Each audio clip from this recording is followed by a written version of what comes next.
Well, good evening and welcome to Tucker Carlson tonight. We're awaiting a press conference out of Las Vegas tonight. But take 3 steps back. It's hard to believe that almost 3 full days after Stephen Paddock's bloody rampage in Las Vegas, officials looking into it still don't know why he did this. And in fact, many people don't believe that officials don't know why he did it. If you've been online recently, you know the internet is humming with alternative theories on this case, along with many allegations of a government cover-up. In the absence of facts, conspiracies fill the void. But here's the truth, amazingly, as best we can determine it from conversations we just had with people directly involved in the investigation. As of about 90 minutes ago, investigators legitimately had no idea why Stephen Paddock committed mass murder. He did not seem religious. He didn't seem political. That's true. The crime still makes no sense at all to the people looking into it, and that may be the scariest part of all. Now, all of that could change at any minute. Of course, as we said, we're waiting for investigators to begin that news conference in Las Vegas, and it is possible they'll reveal new evidence then. We'll go to that, obviously, when it begins. And a few minutes ago, we received the very first statement from the shooter's girlfriend, recently arrived back in the U.S. from abroad. We'll play that for you in just a minute. In the meantime, though, we want to show you a new tape we've received. It doesn't answer why this happened, but it does provide some context for what it was like as it was happening. Here's footage from police body cams taken on Sunday night. Hey,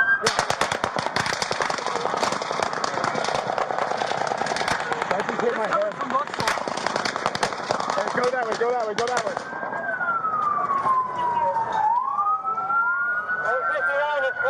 Hey, they're shooting right at us, guys. Everybody stay down. Stay down.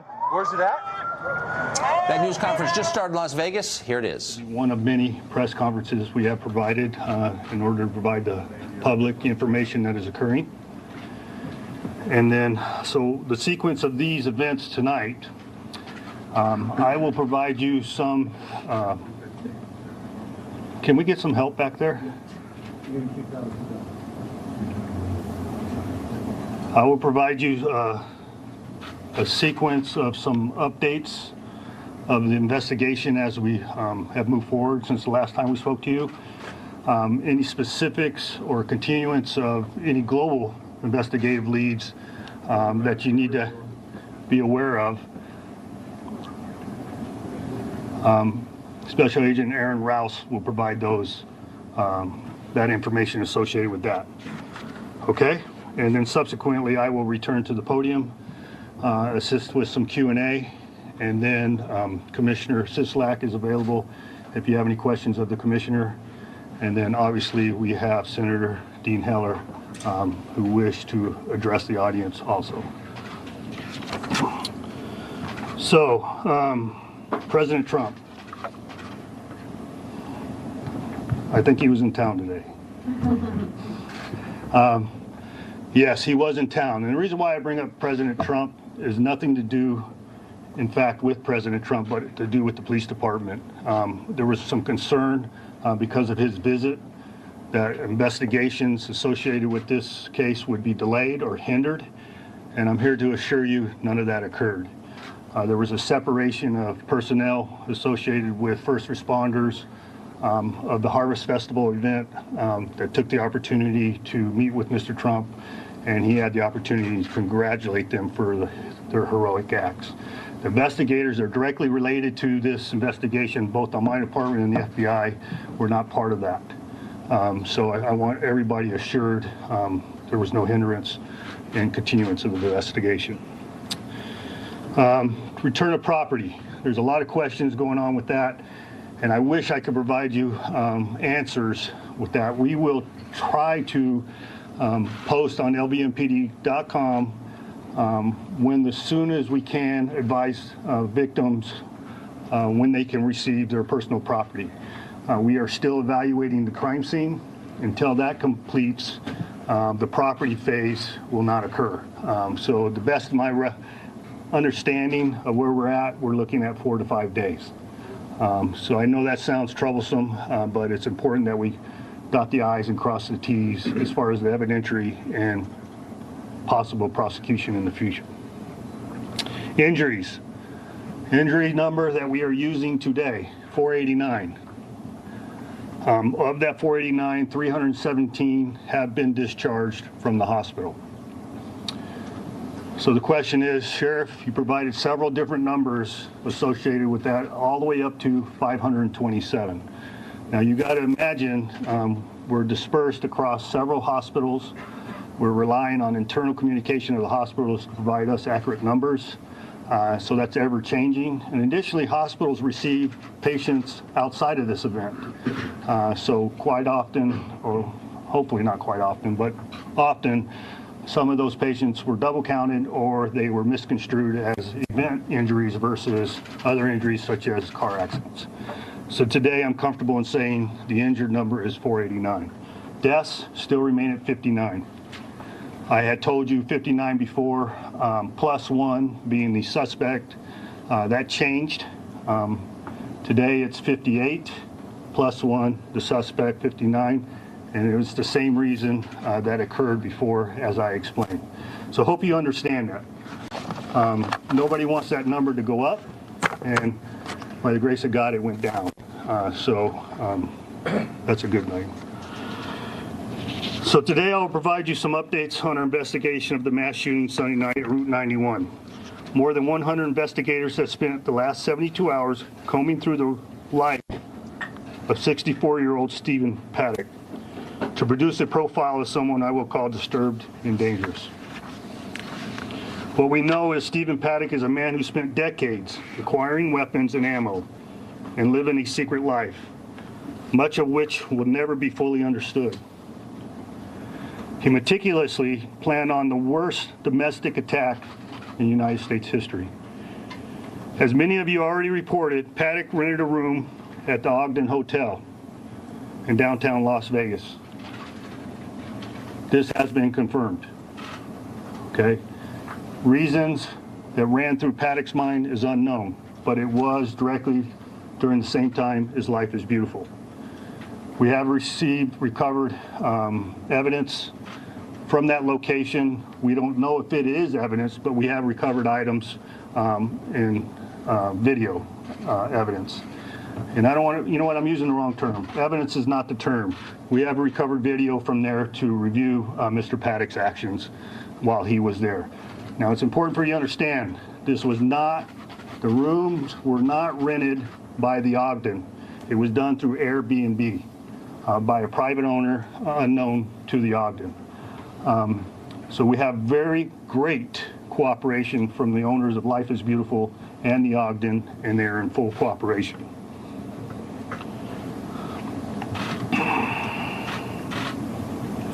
Okay, while we have already spoken to many people who have contacted with Stephen Paddock at hotels and places he frequented, we still have more interviews to conduct. Since Monday, there have been many questions for us to release a timeline, and today we have one. I want to point out the information previously reported on the time of the first shot was based on a CAD report. That's our computer-aided dispatch. That's what we do for calls for service. So that report is dependent on who a particular person calling in and that timestamp. But what we have done through the review of body-worn cameras, we are able to pull it back to previously from 10:08 to 10:05. So Carlos. So I'm going to give you a chance to review that, take photographs of it, and I'll walk you through each timeline. So at 10:05, the first was fired by the suspect. This was seen on closed-circuit television from the concert venue. 10:12, first two officers arrived on the 31st floor and announced that gunfire is coming from directly above them. 10:15, the last shots were fired from the suspect per body-worn camera. So if you're looking at the math, 10 minutes. 10:17, the first two officers arrive on the 32nd floor. 10:18, security officer tells the LVMPD officers he was shot and gives the exact location of the suspect's room. Now you notice a minute delta there. Before they broadcasted it, obviously they were in a conversation with the security guard immediately upon them exiting the elevators. Between 10:26 and 10:30, 8 additional officers arrived on the 32nd floor and began to move systematically down the hallway, clearing each room and looking for any injured people. They moved this way because no longer hear the gunfire of the active shooter situation. 10:55, 8 officers arrived in the stairwell at the opposite end of the hallway nearest the suspect's room. So when I say nearest the suspect's room, you can imagine the doorway of the hotel room. This stairwell and this door access is approximately 2 to 3 feet away. 11:20, the first breach was set off and officers entered the suspect's room. They observed the suspect down on the ground and also saw a second door that could not be accessed from their position. So it's a suite, and you have a main area of the suite, which is a living room, kitchen, dinette area, and then on opposite ends of that is 2 bedrooms. I'm sorry, where did I leave off? Somebody yell it out.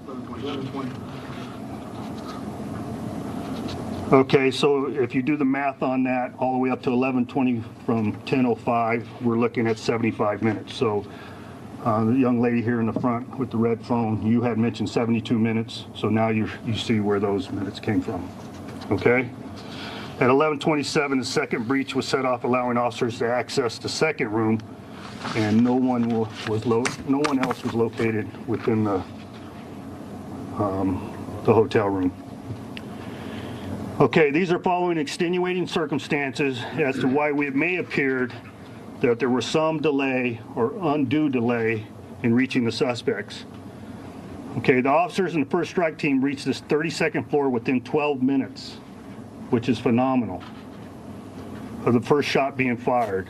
When the officers arrived and confirmed the location of the suspect's room, the gunfire had stopped.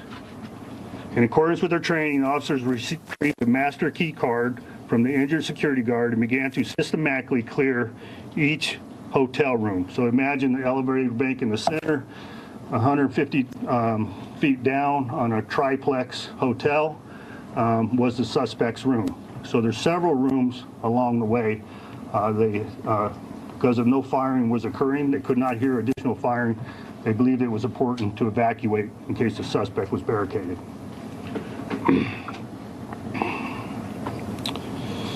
While the first strike team did this, the second team, made up of 2 K-9 personnel, a SWAT officer, and patrol officers, navigated the numerous stairs wearing heavy tactical gear, carrying a large bag with tactical equipment, and holding rifles in order to have a closer position to the suspect's room. And that is within that stairwell and that doorway adjacent to the room I described previously.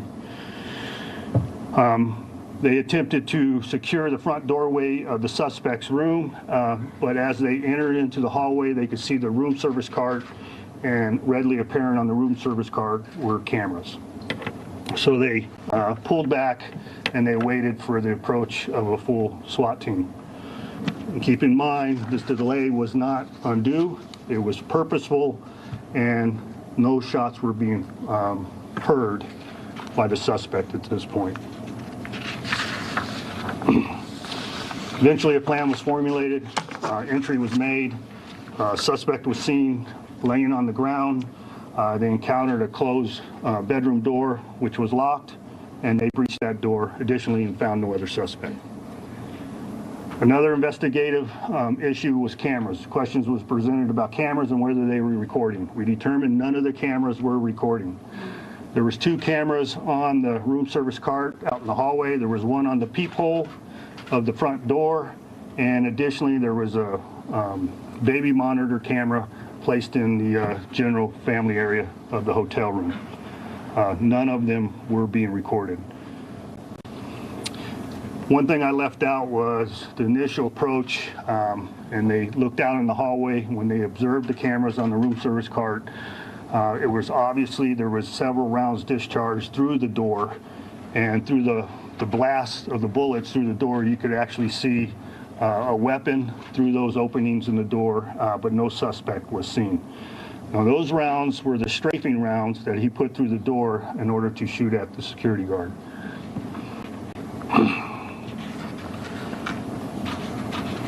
Okay, the other thing I wanted to update you on is the search warrant of the suspect's vehicle located at the Mandalay Bay. I had presented that there was ammonium nitrate recovered, but there were several cases within the car that had not been searched yet at the last briefing I provided with you. So within those cases, there was 10 one-pound containers of tannerite, 2 20-pound containers of tannerite, and approximately 1,600 rounds of ammunition.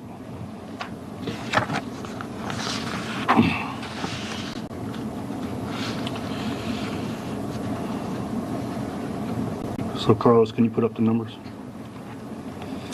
So tip line, this is an ongoing investigation. We can never not have enough information because we are continuing to run down leads, and it's important for us to get all the information we can on Mr. Paddock, because right now we're trying to prove his intent or understand his intent and the history associated with this, and whether or not he has any accomplices. So we ask people to still call in to 311. If you're out of state, 702-828-311, and then the FBI 1-800-CALL-FBI, and that is investigative and also for electronic media. If you're able to call them, they will provide you the ability to download that online into their system.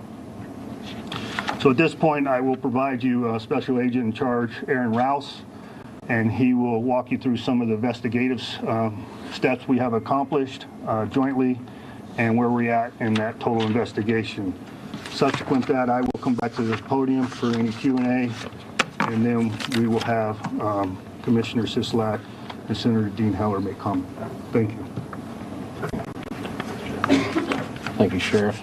My name is Aaron Rouse. I'm the Special Agent in Charge for the Las Vegas Division of the FBI. Before I begin, I just want to comment that on behalf of all of the FBI, specifically the Las Vegas Division, our sympathy goes out to all of the families affected by this tragedy. This is our community. It's our community too. We live here, and we will get through this together. The FBI has had a partnership, continues to have a great partnership with the Las Vegas Metropolitan Police Department, as well as our other state and local officials.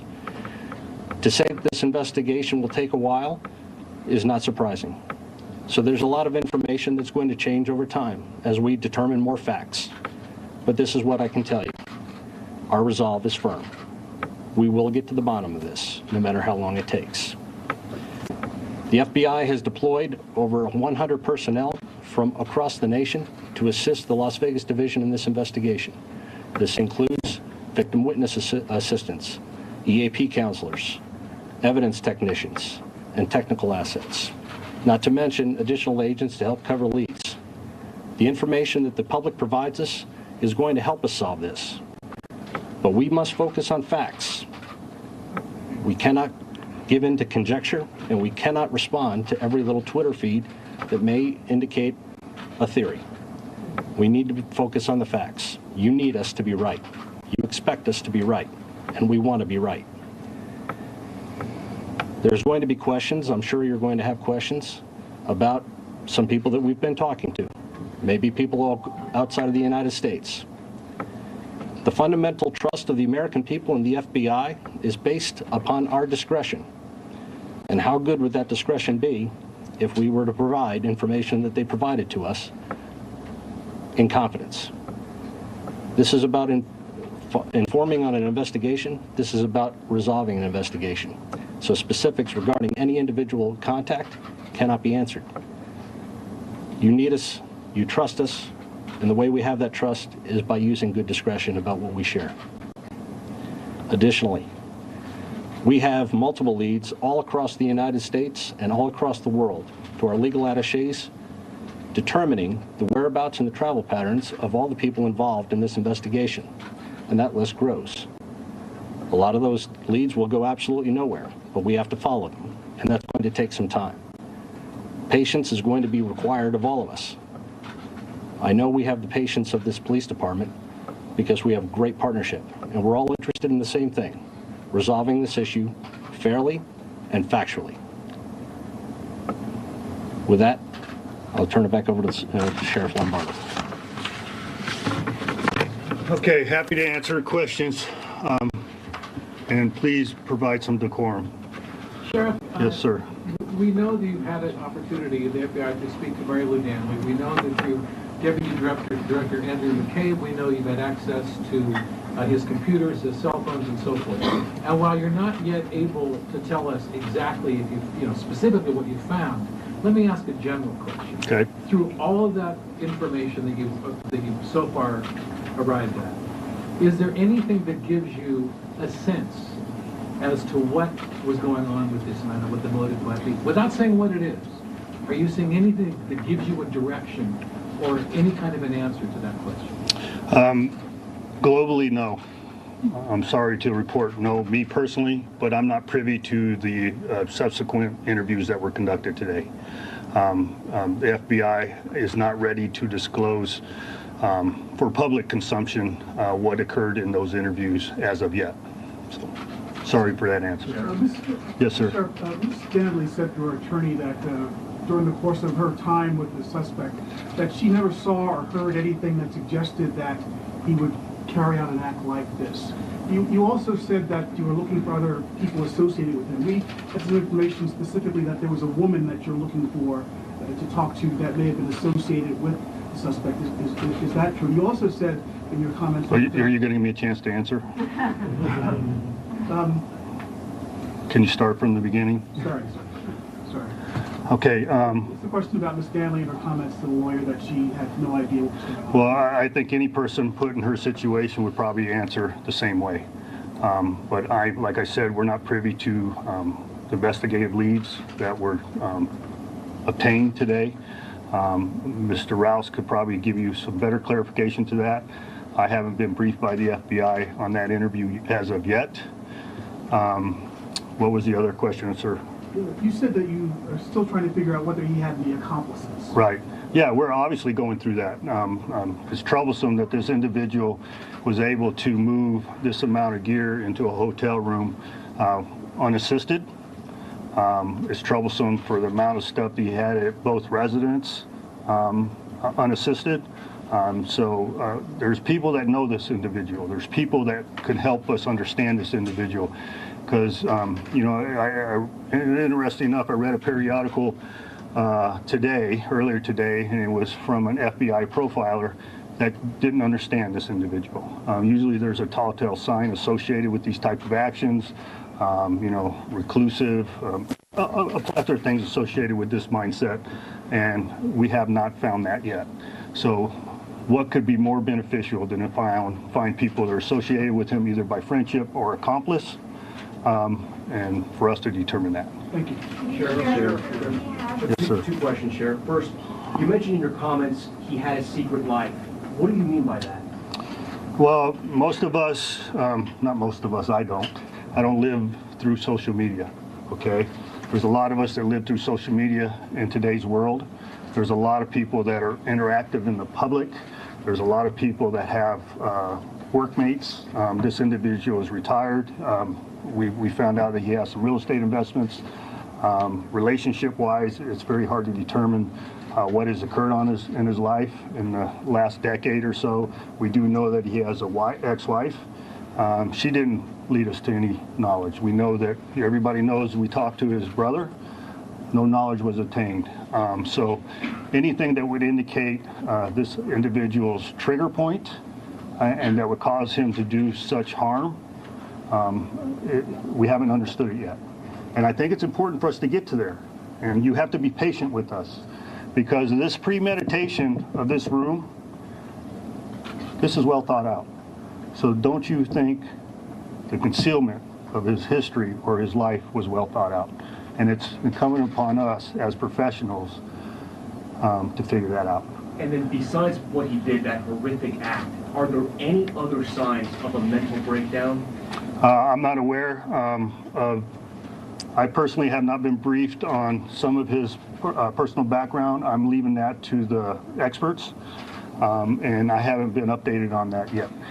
So it's going to be frustrating for you, obviously, but you got to remember, and I've said it 100 times, this is an investigation, and we can't be delayed by providing information that would delay our information or cause an individual to go underground. You know all that. Everybody sitting before me knows that. And I just need you to understand it, okay? It's important for you to convey to the public we're doing everything that we possibly can do to bring this to fruition. And I think we are doing that, and I ask you for your patience. Sheriff, can you confirm whether in the course of your investigation you discovered that perhaps Paddock might have been targeting another concert a week before the concert opened? Yeah, I mentioned that he had obtained a room at the Ogden, which is located in downtown, and at the same time that Life is Beautiful was being conducted. That leads you to believe? Was he doing pre-surveillance? We don't know yet, okay? This is all conjecture at this point, and that's why it is important for us to have boots on the ground getting the answers. Sheriff, on the stairwell, Yes. there's information out there that the door to the stairwell, the 32nd floor, was barricaded and possibly welded shut. Can you confirm whether that door was welded shut? It was not welded shut, but it was secured. Sheriff, have you determined whether he had visitors in his room while he was at the hotel? No, not as of yet, no. Sorry, no, not. As of yet, no. But we haven't been able to determine if there's been anybody else in that room besides him. Sheriff, with the camera in the car, does that lead you to believe that he might have been planning a bigger attack? Speculation. I'll leave you for your own free will on that speculation. But, you know, it remained in the car for some reason. Ricardo? Is there an estimate Ricardo? of how many rounds he fired, and is there an estimate of how many rounds he didn't fire found in the room? No, just, you know what, I'll give you my personal preview. That'll come out in a public space. No, the rounds haven't been counted yet. There's a lot of evidentiary recovery systems that are taking in place prior to the recovery of the rounds. But there was well in the excess of thousands of rounds still present in the room. Sheriff, in the leaked photos, there was a yellow, what appeared to be a yellow note. Can you tell us anything about that? No, I don't. I can't recall. A suicide note or anything? No, it was not a suicide note. I'm comfortable in saying that. So, Sheriff, where is Mary Lou Danley now, and is she still a person of interest? okay, everything to do with Mary Lou Danley, I will have Special Agent Rouse address that. Okay, if you have any questions outside of that, we can circle back on that. Stephanie? I'll have to select the Agent Rouse about Mary Lou Danley. Okay, we'll circle back on that. I have a question. You guys want to know how I know her name? She was eating lunch next to me today and introduced herself. She's from Australia. Sheriff, do you know what caused him to stop shooting? Very good question. No, I do not know. I don't know if this is my assumption, only my assumption, and nobody's been able to dispel my assumption as of today. I believe because of his countermeasures placed in the peephole in the hallway, he observed the security guard, and he was in fear that he was about to be breached. So he was doing everything possible to figure out how he could escape at that point. His concern was personal concern versus what was occurring down below him. Can you tell us anything about what time he shot himself? And can you tell us when? You know, I don't know how to answer that question because that's the question that's been presented, and we haven't been able to, through the internal investigation of that, to pinpoint exactly if it was heard when he shot himself or did it occur in close proximity of entry? Because you imagine when they breach the door, they use explosive devices. So did it occur in close proximity to that explosive device and we lost it in the audible? Or it occurred when we were trying to set up our team in the hallway. Sure. Question, do you know when the security guard was separated from the other officers? It was my understanding before I had said he had gotten separated. That was inaccurate. What had happened was he was conducting an investigation based on customers calling in, and he was personally attempting to locate what was occurring. He happened upon that doorway because it was ajar, which keyed his interest. But our officers were in close proximity, so as you can imagine by the timeline there, as soon as they came out of the doorway of the elevator, he was there. So it happened in a matter of seconds. So, hold on, let me finish her. On the note, can you tell us, there was a note from him? Was there no content in there? What note, the yellow paper? Yeah. I don't know. I don't know. I did a cursory review of the room, but I haven't been provided that information. But I know it was not a suicide note. Sure. Yes, The security sir. guard, if you believe he saw the security guard approaching, that might have caused him to stop shooting. If he hadn't seen the security guard approaching, do you believe the shooting would have continued? No, and I'm comfortable in saying no, and here's why. Because of the same action the security guard would have occurred with our patrol officer that was approaching up there. We had knowledge. He was between 31 and 32. Remember when you asked before, we said 29 to 32. And then subsequently through that time, it got culled down to 31, 32. A customer, a knowledgeable customer, prior military, said it was occurring directly above him, which subsequently the officers were doing their own checks. He was not aware of what that customer had said, and they were conducting, he was trying to pinpoint it. So our officers had learned, because they had a security guard attached to them, that they had recent information the individual was on 32. Okay, so they would have encountered him shortly in that timeline, maybe 60 seconds. And I would assume the same thing would have occurred. Sheriff, a question about when he stopped firing and why. You've already indicated that he may have seen security guards while he was going to be breached, or your own personnel shortly thereafter would have committed done something similar.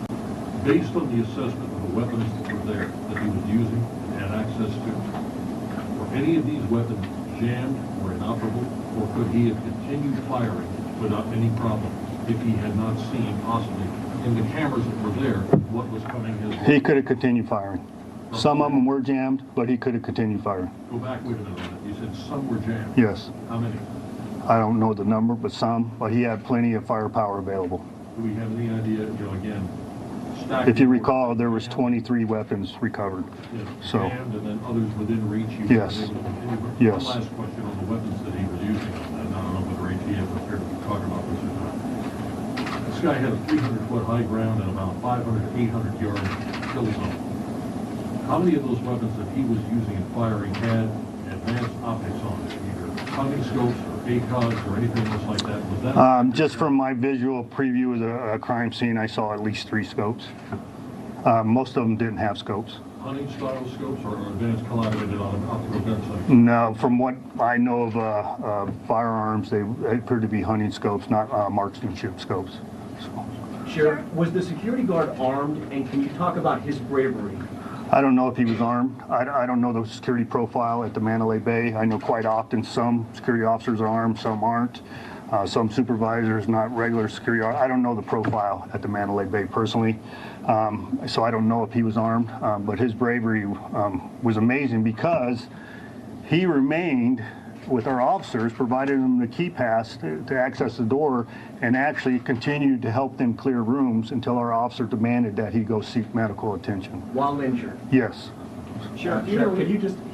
Let him ask the question. Activities before the shooting, and we've heard from someone who said he was gambling. Do you know? Yeah, we are aware he was gambling.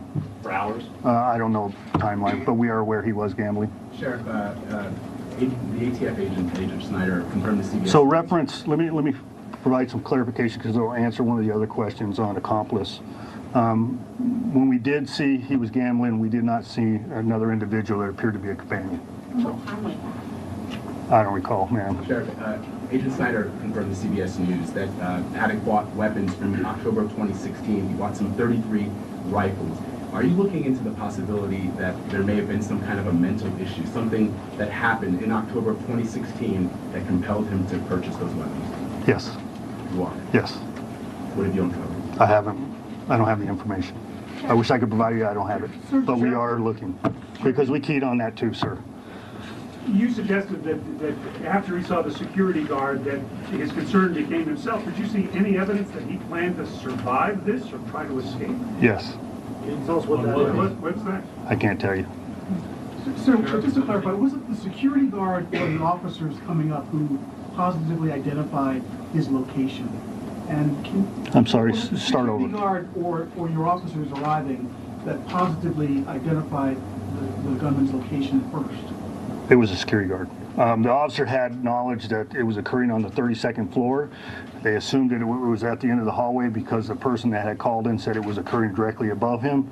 So they had an assumption, proximity of the room, but the security guard had confirmed it prior to their arrival. And can you give us any more detail about the magnitude of the gunfire that he encountered when he was spotted? Yeah, my personal observation, well over 200 rounds straight to the hallway.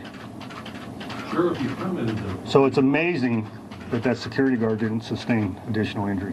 Sheriff, you commented that you believe he had a plan or some kind of organization in his mindset for surviving this particular incident. What have you determined that could have given you a clue that he had an escape plan? Funds for accounts, money? That's just a different way to ask the same question, and I can't answer that for you. Sheriff, you mentioned accomplice. Did the officers fire back at all? No. No. Sheriff, you mentioned accomplices. We've talked previously about Mary Lou Daniely as a person of interest. Are there any other persons of interest in this investigation? Well, is there any other? No. Concrete, no. We're looking at it this way, Ken. Is there another one? And we're determining to find out if there was. I mean, it's important not to close this case until we run down everything. Should we ask the terrorist question again? Because look at this. I mean, you look at the weapon obtaining, the different amounts of tannerite available.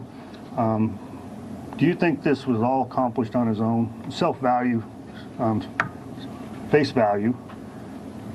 You got to make the assumption that he had to have some help at some point, and we want to ensure that that's the answer. Maybe he's a super guy. Maybe he superhero, not a hero, a super. You know, I won't use the word. Maybe he's, you know, a super yahoo that was working out all this on his own, but it'd be hard for me to believe that. And to that, do we need to ask the And here's the reason why. Put one and one together, or two and two together. Another residence in Reno with several firearms, okay? Electronics and everything else associated with large amounts of ammo. A place in Mesquite. We know that he had a girlfriend. Do you think this is all self-facing? The individuals are just, without talking to somebody, it was sequestered amongst themselves. I mean, come on, folks. These type of investigations have been occurring in the last few years, and we have to evaluate that. So hold on. I'm done, okay? What I want you to do is give Aaron Rouse the opportunity to talk about Mary Lou. He may not have anything for you, okay? But I think it's fair for you to ask him, and then I would like to get to Senator Heller and Commissioner Sisolak. The car was planned for him to car? I'm sorry? Was the car planned for him to escape? So there might have been evidence. Don't ask me to make assumptions, please. Thank you. Ken? We were asking, where is Mary Lou Daniely now?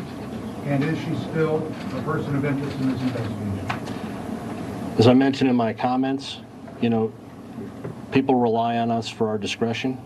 If someone is assisting us in an investigation, if they're being cooperative, that's between us and them. Giving away a location of a citizen or somebody that is cooperating with us is not in our best interest. It's not in that person's best interest, and so that's a matter of their business. So we're not going to comment on that. She is not in federal custody. We have no one in custody. Special Agent Rouse, if I could just ask the same question, without saying anything specific, after seeing his computers, after speaking to Mary Lou, do you have any direction, any sense as to what may have been the motivation? Just any sense of any evidence of anything? So as I mentioned in my earlier remarks, we like to deal in facts. So theories are great, and everyone can have a theory. But I need to deal with facts. The sheriff needs to deal with facts. We're reliant on that to do our jobs. And so that's what we're going to focus on. There are a number of working theories out there, and we're going to continue to use those, but we're not going to publicize them because that's not fair to anyone. We do not want to taint anyone unfairly. We want to make sure that what we have is accurate, and you want us to be accurate. That's what you expect of us. Sir, did you have to consider this to be domestic terrorism? We have found no evidence to this point to indicate terrorism, but this is an ongoing investigation. We're going to continue to look at all avenues. We're not closing down any doors. The best way to do an investigation, the sheriff will tell you this, I'll tell you this, is that you don't go in with assumptions. He's not going to make assumptions, as you just said. I'm not going to make assumptions. We're going in there following the facts. The facts will always lead you to your conclusion. And we hope, very much so, to be able to provide concrete information to the public about why this happened, because that's what's on everyone's mind. Because to understand the why helps you deal with the tragedy that we've all faced, and we've all faced it. So Believe me, we want to know why. Okay, I want to take this time to give the commissioners this last opportunity to say a few words. Thank you. We will close with. I'm going to say some things that the sheriff didn't say. When you see these men and women in these uniforms, and the men and women that don't wear uniforms, but a lot of them have these lapel pins on, I've noticed, you got to tell them thank you. I mean, I've dealt with these folks, been working with them for the last 3 days. They're working on zero sleep. I beg you to show some patience. I'm hearing the same question asked 3, 4, 5 times in different ways. Speculation coming out of this group. These gentlemen deal exclusively in facts. They're not speculating. There's no conjecture here. They're not dealing with theories. They're dealing with facts. Their primary purpose and their goal is to conclude this investigation in a professional and accurate manner, and I'm totally confident that they're going to do that. They are protecting the citizens of Clark County and the tourists that are here. They have made this city safe again. It is a safe place to come. We encourage that, but I implore you, please, please show some patience and understand that they're not going to deal with conjecture and theories that are coming up on social media. Thank you very much. Senator. My words and comments are similar to what the commissioner just said, and the importance of patience. This incident, horrific incident, is less than 72 hours old. And the reason that I come to these briefings and these press conferences is to listen to the sheriff and learn bit by bit what happened just a little while ago. What I want to express is my gratitude to the sheriff, to the FBI, to the ATF, and for everybody that is keeping us up to date to what is going on, briefing my office and myself. I also want to express how grateful I am that the President of the United States came in to express his sincere concerns for this community and understanding what this means. I had a rare occasion to be at 30,000 feet with a couple hours of FaceTime with this particular president, and we talked specifically about the individuals, the deputies, the first responders, and all that, and what they were able to achieve in a very short period of time. In my cell phone here, I have numerous pictures of survivors from UMC, and I expressed and shared those pictures with the President of the United States so that he could see some of the damages and what had occurred. One in particular was a deputy that was on his second day. I know we've heard this story, second day on the job. He was there. His father was actually at the event as a spectator when the shooting occurred, got hit in the arm, went into his chest. His name is Brady Cook. And I shared this story with the president. President went up to the 5th floor of UMC and had an opportunity to talk to this young man and express his sincere gratitude for his strengths. I also showed him a picture of a cell phone that had a bullet, an Apple phone that had a bullet through it. And it was a therapist over at UMC. And that bullet went through her phone and hit her hand. She just had tissue damage. She fixed it herself, went back to UMC, and spent hours helping those that had come into the hospital. These stories were important for me to share with the President of the United States as he was coming into this valley and understand the depth of the issue that we had on hand. But it wasn't just that. I also lobbied him on a couple of issues, and one has to do with terror response. Now, I didn't lobby the president because it was important to me. I asked the governor, what should I talk to him about? The mayor, what do you want me to talk to the president about? I asked the sheriff, what do you want me to talk to the president about? And it had to do with these urban terrorist funds that come out of Homeland Security and how important it is that Las Vegas, this strip, has the funding necessary to keep not only its citizens safe, but also those that are visiting this city. It's not enough that we have 2.1 million people that live in this valley, but we have 42 million people that come in every year to visit. And I want to make sure that Las Vegas has the funding, terrorism funding necessary to keep us safe, to buy the equipment that they need to be able to monitor and to be able to follow up on the issues that they're faced with on a day-to-day basis. So my gratitude continues. My gratitude continues from everybody around the country. About 15 seconds ago, I was sitting right behind her.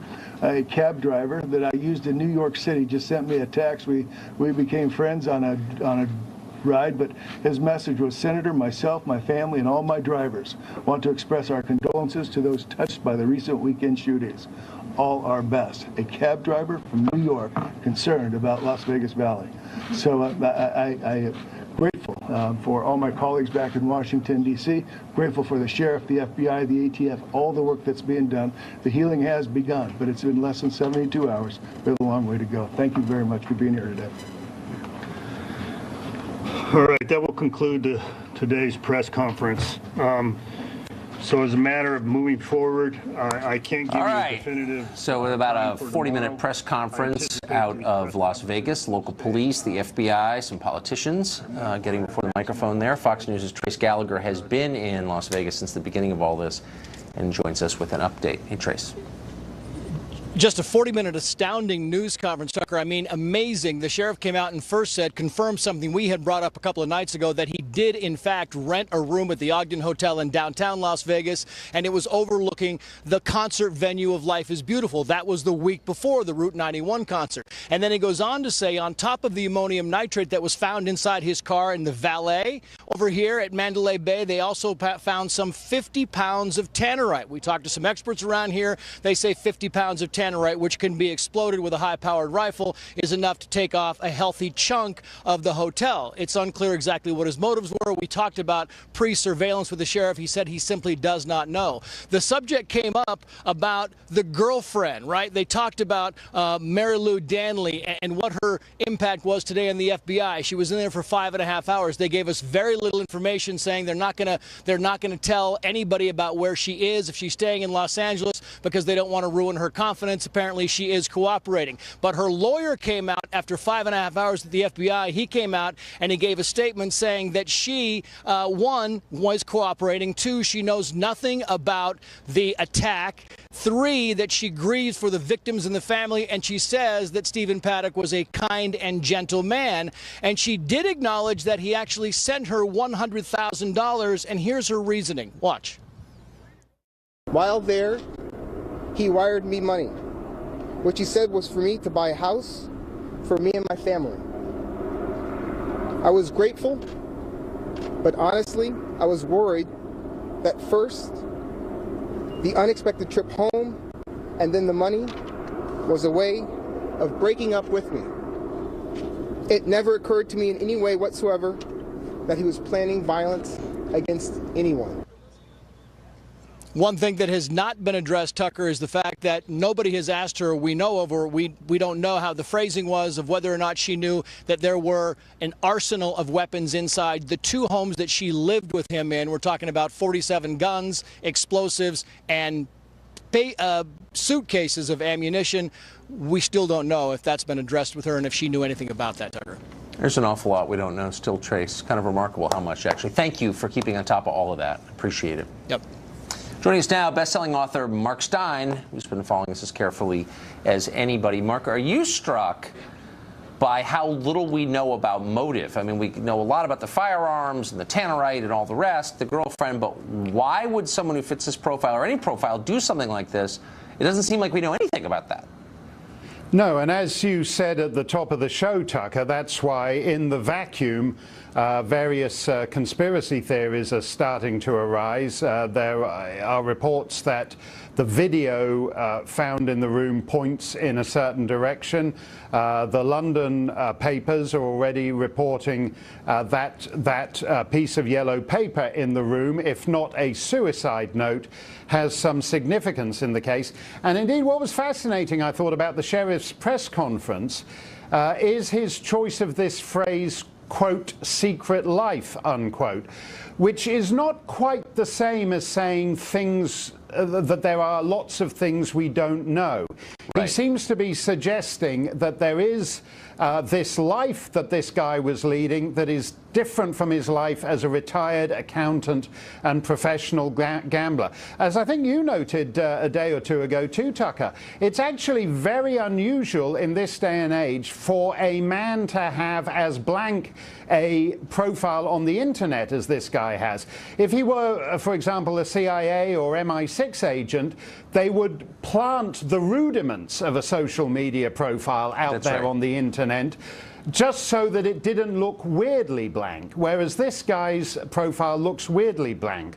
And I thought the other point the sheriff raised that was interesting was he tiptoed very close up to the point of saying that as far as he was concerned, this guy had to have had an accomplice. I mean, this thing was very well organized, very well planned, right down to requesting and securing the exact hotel room that he wanted, which is actually quite a tricky thing to do in Las Vegas. And from that point of view, the sheriff seemed to be saying that he couldn't, Occam's razor would suggest this guy had to have someone out there helping him, plus the fact that he intended to escape. In other words, the stuff we were talking about just a couple of days ago, when non-Islamic terrorism happens, that some guy just snaps and guns down his high school or guns down a shopping mall, this isn't that. There's something more to it going on. Which even makes the motive for it more confusing. If he had no political or religious agenda, why do something like this? Very, very striking. Really quickly, the briefers today said that there was no indication of severe mental illness, but we do know that he was prescribed psychotropic drugs. An actress called Kirstie Alley raised this specter, was denounced as a wacko Scientologist. Is it so crazy, though, to wonder if people's behavior isn't affected by the drugs they take? Is that a crazy thing to ask? Well, I think that's true. What I find slightly difficult to accept in this case, Tucker, is that a drug could have that effect on him, but not impact his ability to function at a very high level. Right. And the fact that his girlfriend did not notice any change in him. I mean, what might be more relevant is that this guy is a professional gambler. In other words, bluffing is what he does with his life.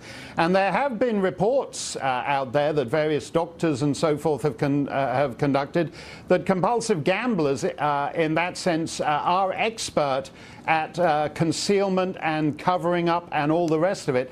And that actually, because the efficiency with which he planned this and carried it out is not consistent with someone who's just gone a little screwy because some drugs have had a side effect go wacky on him. That's exactly right. This was clear. But to what end is the question? Of course, we don't know. Mark Stein, thank you for all that. Thanks a lot, Tucker. Well, as details, sparse as they are, about Stephen Paddock emerge, various media outlets have featured stories on the shooter's race and sex.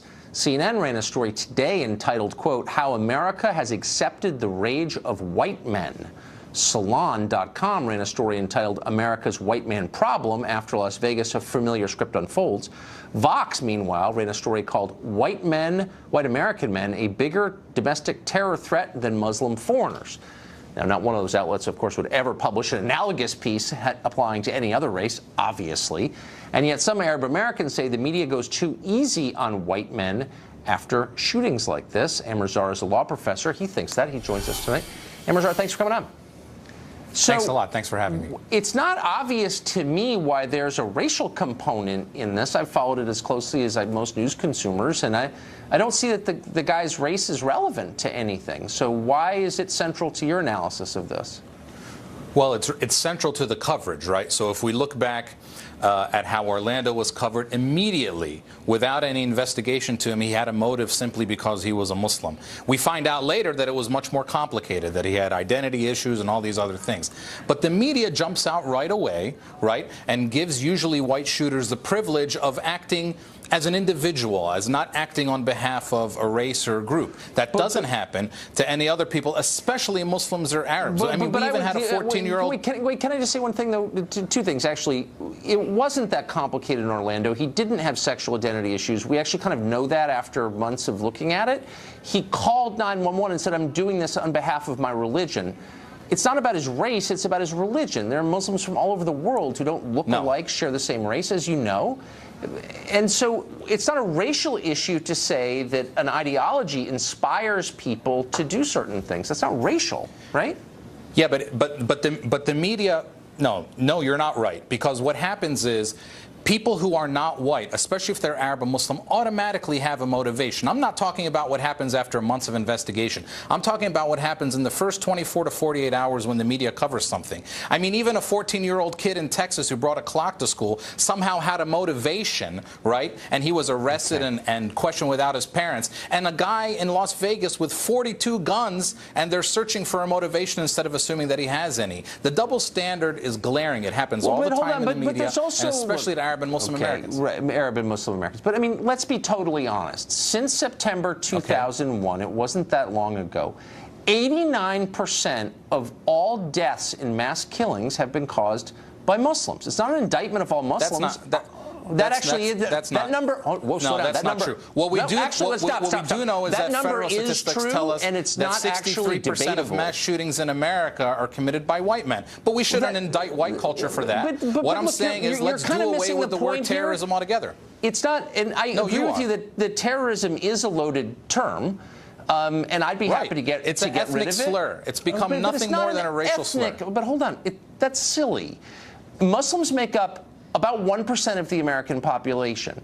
They're not Arabs, not Pashtuns, not racial groups or ethnic groups. This is a religion. They make up about 1% of the U.S. population. Yeah, but religion gets racialized. Religion gets racialized in the way that we... Only by morons. Of course it does, right? Because it's only by morons. So for instance, in Boston... It's a creed. Do you refer to the Boston bombers as white? I mean, they were from the Caucasus Mountains. They're actual Caucasians. You refer to them as white? No, you don't. They seem as white as you refer to them as Muslim. Pretty white. You refer to them as Muslim. Well, that's kind of the point, actually. You're making my point, and maybe we agree with each other. It's not about the race. It's about the belief. And of course, the Tsarnaev brothers, I don't even know what their race was. I don't care. They acted out of a series of beliefs, which are voluntary. These things get conflated socially all the time. So the point is, when someone is not a white, by the media, when someone is not a white Christian, right, immediately they are ascribed a motivation simply because of their background, whether it be race or religion or whatever. They are ascribed a motive, and that's not true. When you're white, you're able to have the privilege of acting individually, just on your behalf. You just noted. You just saw the chief. You just saw the chief call him. No, I'm not. You just saw the chief call him disturbed and dangerous in that long press conference. He didn't call him motivated, where you have immediately, you had the stabbing in Flint, Michigan, and immediately he was motivated. Did you watch the press conference? They don't know his motivation. Yeah. This whole show is about what is his motivation. Everyone watching longs to understand why this happened. They're searching for one. They don't have one. That's the point. We're never patient. We're never patient with Muslim or Arab criminals. We're just not patient with them. When you call 911 and say, white criminals. I'm very impatient to know why this guy did this. When you call 911 and say, I'm opening fire in a gay nightclub on behalf of Allah, when you say that, when you fly your planes into office buildings and say, I'm doing this on behalf of my religion, we don't need to be patient. Right. You just told us why you're doing it. And so it's not about the media.